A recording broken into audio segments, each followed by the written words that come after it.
Hello jeunes graphistes, si vous êtes sur cette chaîne, c'est que vous êtes graphic designer débutant et grâce à cette chaîne, vous allez passer de débutant à professionnel. Vous aimeriez créer un fondu entre deux images comme nous l'avons fait juste là. Alors je vous montre étape par étape comment le réaliser. Alors restez jusqu'à la fin de la vidéo pour ne manquer aucune étape et à la fin de cette vidéo, je vous assure que vous réussirez à faire le même effet que nous.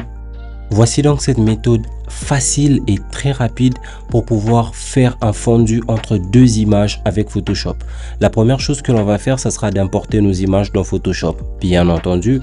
Et une fois que nos images ont été bel et bien importées dans Photoshop, on va maintenant agrandir ou réduire la taille de nos images selon l'effet que nous voulons avoir. Ici, nous allons agrandir la taille et pour pouvoir agrandir la taille de l'image de façon à garder les proportions de l'image, ce que nous faisons, c'est de cocher la petite chaîne ici au-dessus. Une fois que cette chaîne est cochée, vous pouvez ajuster en maintenant les poignées de l'image de façon à conserver les proportions de l'image. Ok. Et ici, si c'est décoché, vous allez voir qu'en bougeant les poignets, vous pouvez déformer carrément l'image. On va garder ici coché. Et puis, on va le placer de ce côté. On va le placer de ce côté de l'écran. On va agrandir un tout petit peu notre petit désert.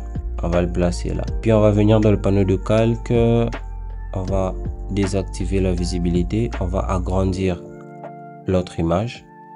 Ok. Et puis on va placer l'image de l'autre côté. On va placer l'image de l'autre côté. Et puis on va activer la visibilité du désert. Nous, on va inverser par exemple là les deux calques. On va le renommer savane. Et ce calque, on le renomme désert. Pour renommer un calque, il faut juste double-cliquer sur son nom. Genre là.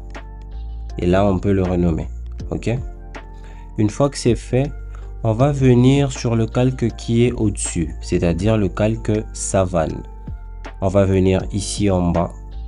On va d'abord sélectionner le calque en cliquant dessus. On va venir en bas, juste là.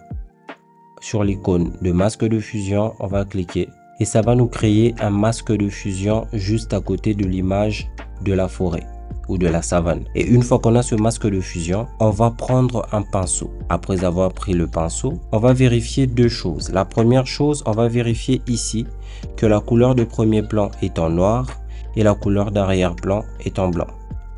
Et puis, on va emmener le curseur sur l'image. On va faire un clic droit.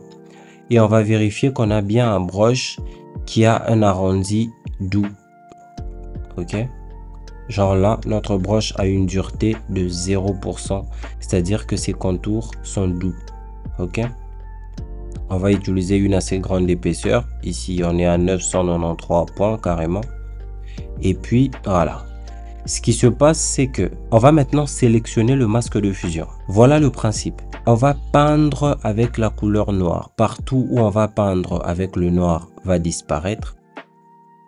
Et si on veut faire réapparaître, on va juste inverser les couleurs ici. Et on peint avec le blanc pour faire réapparaître. Donc, le noir fait disparaître et le blanc fait apparaître. On met du noir en premier plan. On vient sur le masque de fusion, pas sur l'image. Quand c'est comme ça, c'est que c'est l'image qui est sélectionnée. Et nous, ce que nous voulons, c'est que on soit sur le masque de fusion. Du coup, on clique sur le masque de fusion et là, on peut juste peindre avec le pinceau. Et voilà. Je pense que l'effet est magnifique quand vous utilisez un pinceau de grande taille. Donc, essayez d'avoir un size de pinceau qui puisse être assez intéressant. Donc, voilà l'effet. Juste magnifique.